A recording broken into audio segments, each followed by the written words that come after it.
नमस्कार साथियों। जिंदगी में हम सभी बड़े बड़े सपने देखते हैं। कोई पढ़ाई में टॉप करना चाहता है, कोई बड़ी नौकरी पाना चाहता है, कोई अपना बिजनेस खड़ा करना चाहता है, कोई खुशहाल जीवन जीना चाहता है।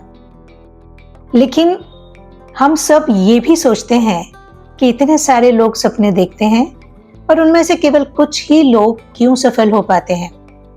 इसका जवाब हम टैलेंट में ढूंढ सकते हैं, डिग्री में ढूंढ सकते हैं या किस्मत में ढूंढ सकते हैं, पर अफसोस इसका जवाब इनमें से कहीं भी नहीं है। तब फिर जवाब क्या है? एक ही चीज मैटर करती है, वो है आपका एटीट्यूड, यानी आपकी सोच, आपका नजरिया। आज जो किताब हम पढ़ने जा रहे हैं उसका नाम है एटीट्यूड इज एवरीथिंग और वो जेफ केलर ने लिखी है। इससे पहले कि हम आगे पढ़ना शुरू करें, चैनल को सब्सक्राइब कर दीजिएगा, बेल आइकन को प्रेस कर दीजिएगा, लाइक कर दीजिएगा और जैसे ही समरी खत्म हो और आपके नोट्स बनाना पूरे हो जाएं तो अपने मित्रों को शेयर कर दीजिएगा। जेफ केलर जो इस किताब के लेखक हैं, वो खुद इस बात का प्रमाण है।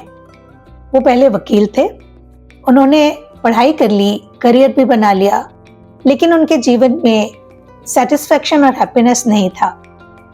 हर दिन बहुत से तनाव में गुजरता था, काम का बहुत दबाव रहता था और उन्हें जिंदगी में मजा नहीं आ रहा था। उन्हें लगता था कि उनका काम उन्हें कहीं नहीं ले जा रहा, उनकी जिंदगी मानो ठहर गई थी। और फिर एक बार उनकी नजर पड़ी पर्सनल डेवलपमेंट की किताबों पर। बहुत सारी पॉजिटिव थिंकिंग के नोट्स जो उन्होंने कभी बनाए हुए थे, उन्हें पढ़ना शुरू किया और इन्हें पॉजिटिव विचारों को उन्होंने अपनाना भी शुरू किया। उन्होंने अपनी सोच बदली, अपनी भाषा बदली और धीरे धीरे एक्शन लेना शुरू किया। कुछ ही वर्षों में उन्होंने अपना प्रोफेशन ही बदल लिया और एक मोटिवेशनल स्पीकर बन गए, साथ ही लेखक भी बन गए और फिर उन्होंने हजारों लाखों लोगों को जिंदगी बदलने में मदद की। इस किताब का संदेश बहुत सरल है लेकिन बहुत गहरा भी है। यदि आप अपना एटीट्यूड बदल लेंगे तो आपकी पूरी जिंदगी बदल जाएगी। ये किताब हमें बताती है कि कैसे पॉजिटिव सोच, पॉजिटिव भाषा और पॉजिटिव एक्शन हमारी जिंदगी को एक नई दिशा दे सकते हैं। किताब के 3 हिस्से हैं। पहला है सोच बदलो, दूसरा शब्द बदलो और तीसरा काम बदलो। इसके अलावा एक और बहुत महत्वपूर्ण बात किताब सिखाती है, जिसे कहते हैं नेटवर्किंग, लोगों से जुड़ना और रिश्ते बनाना, जो कि सफलता की एक महत्वपूर्ण कड़ी साबित होता है। तो शुरू करते हैं। किताब के पहले पार्ट में लेखक हमें बताते हैं कि सफलता की शुरुआत दिमाग से होती है। जैसा हम सोचते हैं वैसे ही हम बन जाते हैं। जेफ कहते हैं कि हर इंसान का एटीट्यूड एक खिड़की की तरह होता है। यदि खिड़की साफ है तो दुनिया सुंदर और साफ दिखाई देती है, और यदि खिड़की पर धूल जम गई है तो वही दुनिया धुंधली और बदसूरत लगने लगती है। जब हम छोटे होते हैं तब हमारी खिड़की बिल्कुल साफ होती है। बच्चे हर चीज को उत्साह से देखते, वो गिर भी जाते हैं तो फिर से उठकर दौड़ने लगते हैं। उनमें डर और निराशा नहीं होती। लेकिन जैसे जैसे हम बड़े होते हैं हमारी खिड़की गंदी होने लगती है। लोगों की आलोचना, असफलताएं, समाज का दबाव और डर धीरे धीरे हमारी सोच को ढक लेते हैं। अब हमें वही दुनिया बोझिल और निराशाजनक लगने लगती है। जेफ कहते हैं यदि हमें अपनी जिंदगी बदलनी है तो हमें अपनी इस खिड़की को रोज साफ करते रहना होगा। आपको समझना होगा कि आप एक मैग्नेट की तरह होते हैं। आप वही बनते हैं जो आप सोचते हैं। यदि नकारात्मक सोचेंगे तो बहुत सारे नकारात्मक लोग और परिस्थितियां हमारी ओर खींचते चले आएंगे। यदि सकारात्मक सोचेंगे, पॉजिटिव सोचेंगे तो अच्छे मौके और सही लोग हमारी ओर आने लगेंगे। हेनरी फोर्ड ने कहा था कि चाहे आप सोचें कि आप कर सकते हैं या सोचें कि आप नहीं कर सकते, दोनों ही सही होंगे। सीधा सा मतलब है, आपका एटीट्यूड आपके जीवन की दिशा तय करता है। यदि आप सोचते हैं कि आप सफल हो सकते हैं तो आपका दिमाग उसी दिशा में काम करना शुरू कर देगा। तो क्या करें? तस्वीर को साफ बनाएं। कैसे? विजुअलाइजेशन की मदद से। विजुअलाइजेशन यानी कल्पना की ताकत। ये बहुत महत्वपूर्ण है साथियों। जब हम अपने दिमाग में अपनी सफलता की तस्वीर बार बार देखते हैं तो हमारा दिमाग उसी दिशा में काम करने लगता है। खिलाड़ी खेल से पहले खुद को जीतते हुए देखते हैं। गायक खुद को मंच पर गाते हुए सोचते हैं। इससे उनका आत्मविश्वास बढ़ता है और उनकी तैयारी पक्की हो जाती है। सिलीन डियोन, जिनका नाम आप सबने सुना होगा, बचपन से ही अपने कंसर्ट की तस्वीर बनाती थी और वही विजुअलाइजेशन उन्हें महान सिंगर बनाने तक ले गया। इसके साथ एक और जरूरी चीज होती है जिसे कहते हैं कमिटमेंट। कमिटमेंट का मतलब है चाहे जितनी मुश्किलें आए, चाहे असफलता कितनी ही बार मिले, हार नहीं मानना है। आधे मन से किया गया कोई भी काम कभी सफल नहीं होगा। डेविड नाम के एक लेखक जो कि दिन में वकालत करते थे और रात को लिखते थे, लगातार 10 साल तक उन्होंने ये सिलसिला जारी रखा और आज वो दुनिया के सबसे मशहूर लेखकों में गिने जाते हैं। तो कमिटमेंट यदि पक्का है तो आप असंभव को भी संभव करने की ताकत रखते हैं। जब भी हम कोई काम करते हैं तो प्रॉब्लम्स जरूर आती हैं, लेकिन यदि हम इस तरह से सोचें कि जिंदगी में आने वाली हर समस्या अपने साथ कोई अवसर लेकर आती है। यदि नौकरी छूट गई तो शायद नए बिजनेस की शुरुआत करने का मौका हो सकता है। कोई रिश्ता टूट गया तो आपको खुद को मजबूत बनाने का अवसर हो सकता है, या किसी और बेहतर रिश्ते में जाने का अवसर हो सकता है। यदि एक बिजनेस नहीं चला तो हो सकता है कोई बड़ा स्किल सेट आपकी जिंदगी में आने वाला हो और फिर आप किसी बड़े बिजनेस के मालिक हो जाएं। कभी बीमार पड़ गए तो ये ध्यान में आता है कि हेल्थ सबसे इम्पोर्टेंट है और आप फिर लग जाएं अपनी हेल्थ को मजबूत करने में और इतनी मजबूत कर लें कि फिर जिंदगी में बीमारी आपके पास आए ही ना। तो समस्याओं को रोने की वजह बिल्कुल न बनाएं, उन्हें सीखने और आगे बढ़ने का जरिया बनाएं। बस पता करें कि इस समस्या का हल क्या है, और यदि कहीं कुछ ऐसा जो आप पाना चाहते थे वो कहीं रुक गया है तो पता करें कि फीडबैक क्या है। क्या ऐसा जो इस बार किया नहीं करना चाहिए था, और क्या ऐसा जो नहीं किया और करना चाहिए था। साथियों, आगे बढ़ते हैं अब पार्ट 2 में, जो कहता है कि वॉच योर वर्ड्स, अपने शब्दों पर ध्यान दीजिए। हमारे शब्द हमारे विचारों को आकार देते हैं। यदि हम निगेटिव भाषा का इस्तेमाल करेंगे तो हमारा एटीट्यूड भी निगेटिव होगा। हम पॉजिटिव भाषा का इस्तेमाल करेंगे तो हमारा एटीट्यूड पॉजिटिव होता जाएगा, मजबूत होता जाएगा। यदि हम बार बार कहते हैं कि मैं नहीं कर सकता तो हमारा दिमाग इसे सच मान लेगा और कोशिश करना भी छोड़ देगा। लेकिन यदि हम कहते हैं कि मैं करूंगा तो हमारा दिमाग रास्ता ढूंढना शुरू कर देगा। शब्दों में ऊर्जा होती है। ये न सिर्फ हमें प्रेरित करती है बल्कि हमारे आसपास के वातावरण को भी बदल देती है। शब्दों की ताकत का इस्तेमाल करने के लिए सेल्फ टॉक एक बहुत अच्छा तरीका है। दिन भर आप जब खुद से बात करते हैं, यही बातचीत आपके आत्मविश्वास और आपके एटीट्यूड को तय करती है। यदि आप खुद से कहेंगे कि मैं नाकाम हूं, मैं हार जाऊंगा, तो हमारा आत्मविश्वास कम हो जाएगा।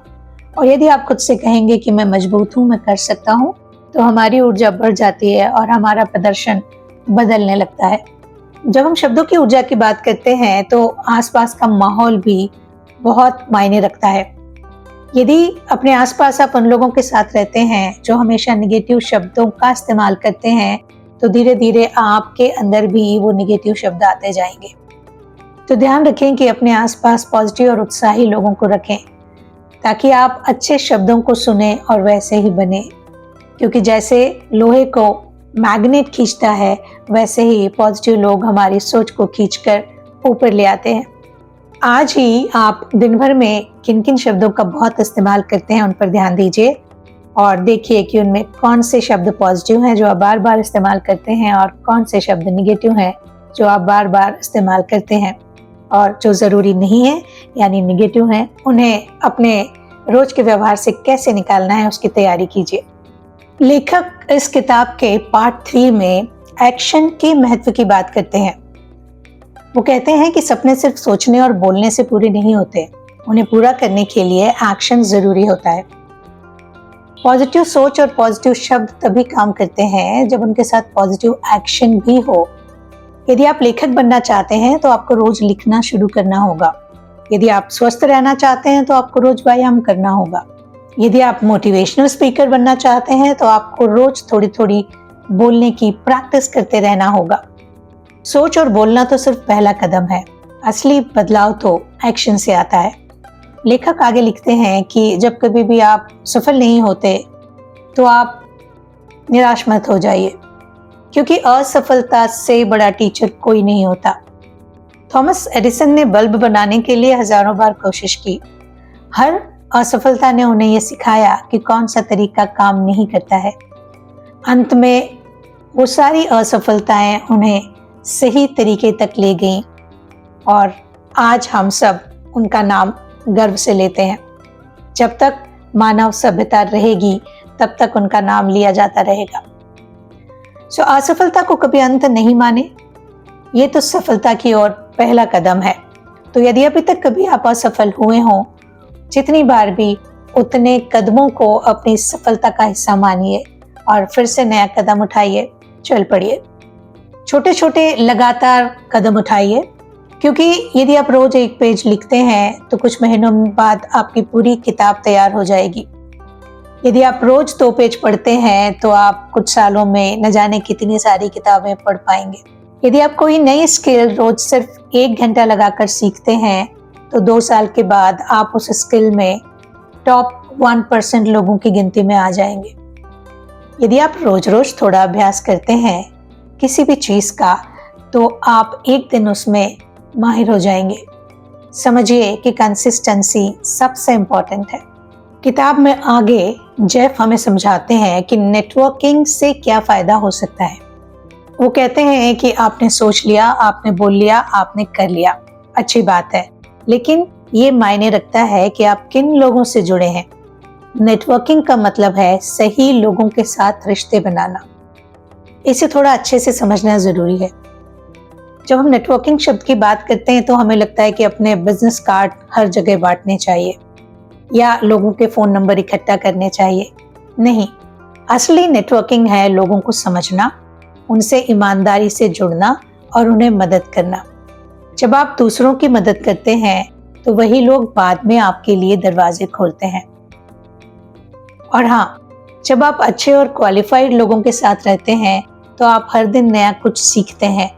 इसीलिए यदि नेटवर्किंग करना है तो उन लोगों से करें जो या तो आपके फील्ड में पहले से ही कमाल कर चुके हों या किसी प्रतिष्ठित पद पर हों या जिन्होंने अपनी मेहनत से जीरो से बहुत बड़ा एम्पायर खड़ा किया हो या जो लोग विनम्रता के मामले में आपसे बहुत ऊपर हों या जो मॉरल्स और वैल्यूज के मामले में समाज में जाने जाते हों। ऐसे लोग क्योंकि वो खुद अच्छा काम करते हैं और जो भी व्यक्ति खुद अपने मेहनत से, अपने काम से और अपने मॉरल वैल्यू को बनाए रखते हुए ऊपर पहुंचता है, वो अपने जैसे बहुत सारे लोगों को ऊपर लाने की इच्छा रखता है। आप हमेशा ऐसे लोगों के साथ मिलते रहें जिनसे कुछ सीखने को मिले, जिनके साथ बैठ के आपको शांति और सुकून का अनुभव होता हो और जिन्हें रात को 2 बजे भी फोन करके आप उठा पाएं, बात कर पाएं यदि आपको जरूरत हो तो। जेफ कहते हैं कि नेटवर्किंग में सबसे अहम है देने की भावना। यदि आप सिर्फ लेने की सोच से जाएंगे तो लोग आपसे दूरी बना लेंगे, लेकिन यदि आप ईमानदारी से मदद करेंगे तो फिर वो सारे लोग आपकी जरूरत के समय आपके लिए मौजूद रहेंगे। नेटवर्किंग का असर ये होता है कि आपको नए मौके मिलते हैं, नए विचार मिलते हैं, नए सहयोगी मिलते हैं, आप नई दुनिया देख पाते हैं और ये सब आपकी सफलता को कई गुना बढ़ा देता है। जेफ केलर की इस किताब एटीट्यूड इज एवरीथिंग ने हमें सिखाया कि इंसान की असली ताकत उसके एटीट्यूड में है। पॉजिटिव सोचने से हमें दुनिया साफ और उजली नजर आती है। पॉजिटिव भाषा से हमारा आत्मविश्वास बढ़ता है। पॉजिटिव एक्शन से हमारे सपने सच होते हैं और पॉजिटिव नेटवर्किंग से हमें नए मौके और सहयोगी मिलते हैं। हमारी सोच हमारी खिड़की है जिसे हमें रोज साफ करना है। हमारी सोच मैग्नेट की तरह है जो वैसा ही हमारी तरफ लेकर आती है जैसा हम सोचते हैं। विजुअलाइजेशन हमें मंजिल की ओर खींचता है।